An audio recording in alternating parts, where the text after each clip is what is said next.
kula wacan oo wanaagsan idil ahaantiin bay khiyaarta hawada nagala xidhiidhay meel kasti waa dunida ka joogtaan waa mar kale iyo xubinteena faaqidaada waxaana daawadayaal barnaamijkeena aan diradda ku saari doonaa dalka Soomaaliya Saciid Cabdullaahi Dani ayaa la tilmaamayaa in ugu yaraan 400 oo ciidamada oo si gaar ah u tababaran uu soo diray magaalada Laascaanood ee gobolka Sool arrintan ayaa basbaas ku sii shubaysa xaaladda in dhawaalaba ka cakireed u dhacaysay maamulka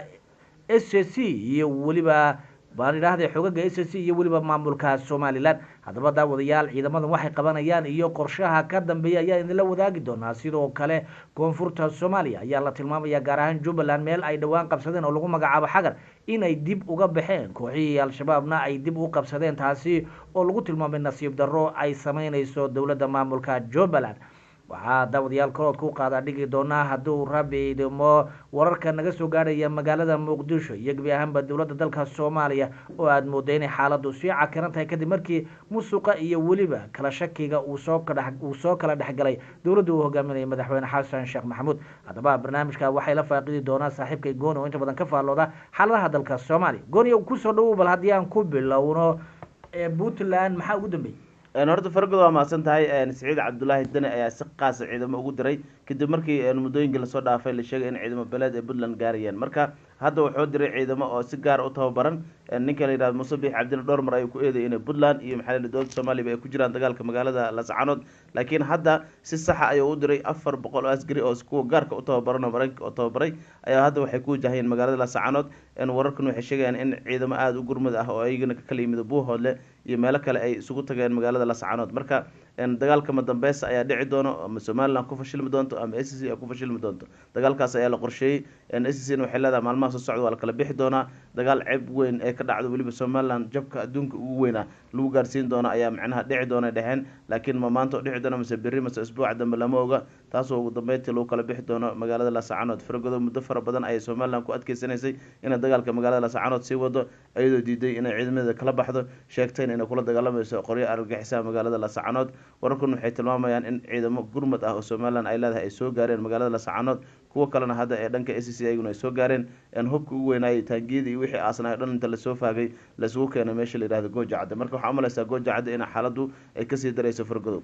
marka gurmadiyadani tirada badan ee labada dhinac ay keenayaan maxay u muuqataa taasi waxay u muuqataa dagaal kala baxa inuu dhici doono Somaliland waxay sheegtay in hal mar ciidamada SSC in la kacdo isla markaana ay gaarsiiso meesha la yiraahdo Puntland waliba Garowe ay gaarsiiso ay ku macnaha ay ku hanweyn tahay SSC waxay sheegeen in ciidamadooda ay ku hanweyn yihiin inay oogayaan iyo ka sii xagga ilaa Burco ciidamada Somaliland marka labada dhinac waxay isku direen hanjabaad aad u culus waxaana la sheegay in garaadadu ay hadleen sheegeen hadda wixii ka dambeeyo in la isfiirsan doonin maadaama guddiga 45 xubnood la diyaariyay shaqada ugu horeysa ay qaban doonaan inuu yahay dagaalka magaalada Laascaanood laba maalin ka horna watii dagaal oo ka dhacay magaalada oo dhibaato weyn ay ka dhalatay iyadoo markaas ugu dambeyn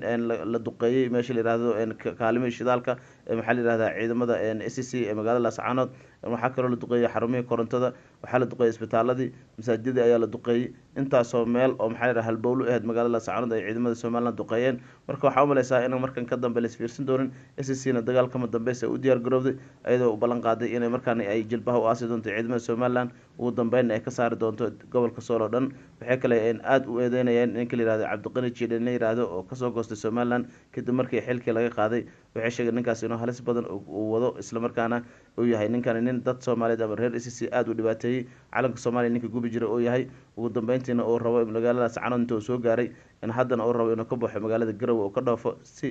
oo u sii gaaro dalkaas Ingiriiska walaashiis ayaa u wada leeyahay dalka Ingiriiska si uga baxo siyaasadda dhan maadaama SSC dad fara badan oo ceel u qaba ay jiraan isla markaana ay dili karaan marka arrintaasna way ku eedeeyeen maadaama shalay ay bedeleen taaladii weyneed Laascaanood isla markaana ay calankii Soomaaliya kor ay geeyeen meelihii la isku sawiri jirana ay diideen asagoo dadka isku sawir oo kamid ahaa isla markaana shacabku ay ka xanaaqeen hadda kahor in wiil Soomaaliyeed calanka suraya lagu toogtay gaari dhishika marka sababta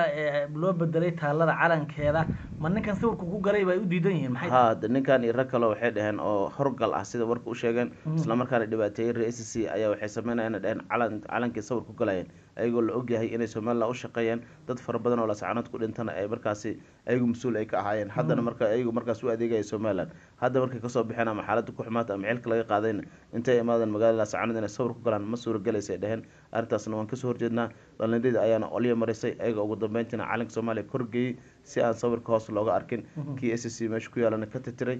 xaaladan isbedel ayay ka dhigeen marka waxaa umalaysaa fargodow in xataa ragga kasoo goosta somalilan weli cil loo qabo oo maxaa la dhaha dadka ay u guuxayaan maadaama ay sheegeen meel fogaareen calanka somalilan calanka soomaaliya lagu gubay oo cabdiqani jiidha uu ku gubay iyo rag kaloo asaga la socdo saraakiil ahaa s c wax la yihahda ma jiro yidhi hadda kahor inkiray soomaalidana wuxuu dhahay wax calanka soomaaliya yihahda ma jiraan somalilan waxaan ahaynna ma jiraan arrintaas ay marka ka xanaaqsan yihiin haddana ugu dambeyntii arrintaas ayaa dhacday waxaana laga yaabaa in maalmaha soo socda ninkaas uu gaaray garowe islamarkaana ugu sii gudbo magaalada nairobi ama dalka isu taga imaaraadka carabta midkood si oo dalka ingiriiska u gaaro iyadoo fiisa walaashis ay ka diyaarinayso dalka ingiriiska sida wararka nagu soo gaarayaan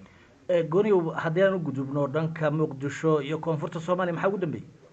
horta muqdisho berihii lasoo dhaafay waxaa laisku eedeynaya corruptionkii aada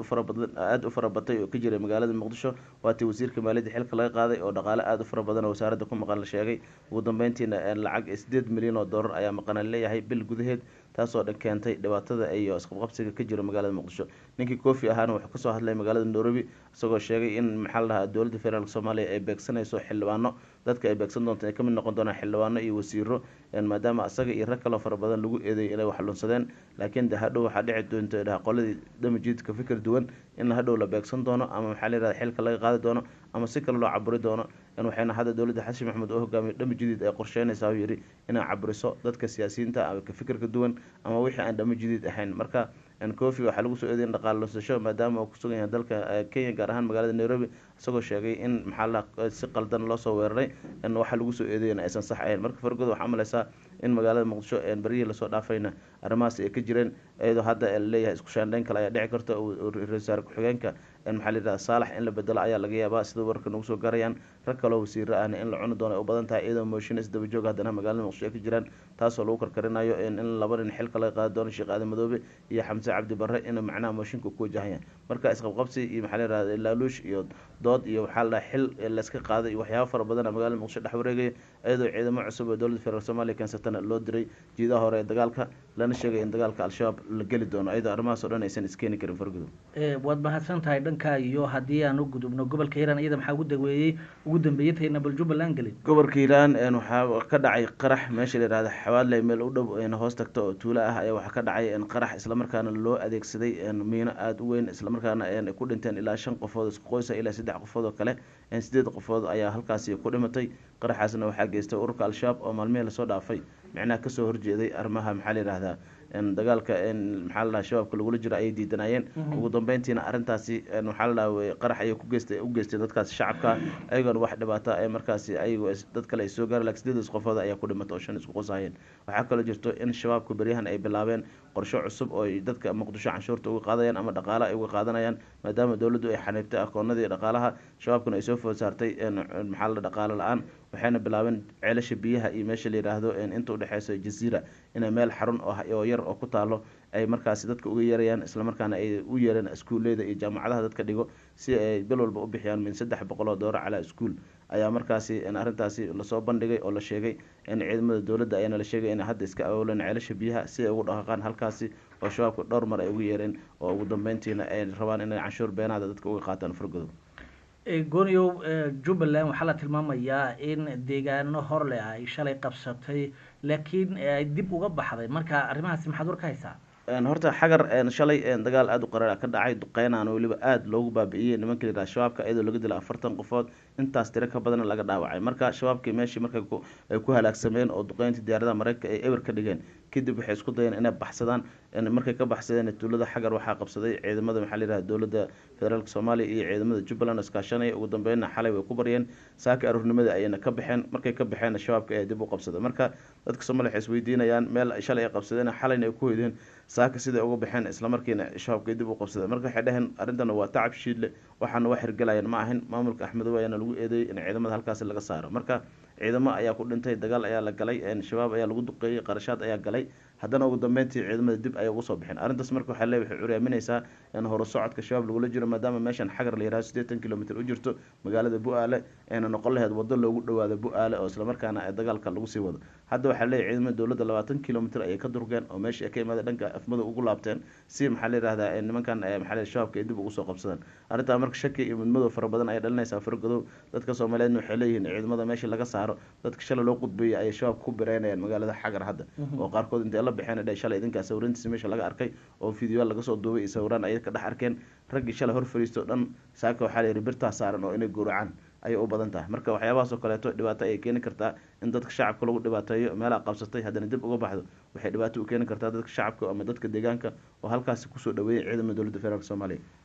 aada iyo aada buu mahadsan yahay daawadayaalkaasi. wuxuu ahaa gooni oo inta badan ka faalooda xaaladihii ugu dambeeyey ee dalka Soomaaliya. barnaamijkeena faaqidaadana inta ayaan kusoo gunaanadiina, intaan dib daba u kulmi doono mid kan mid lamida waxaan kaga tegaynaa sidaa iyo nabadgelyo.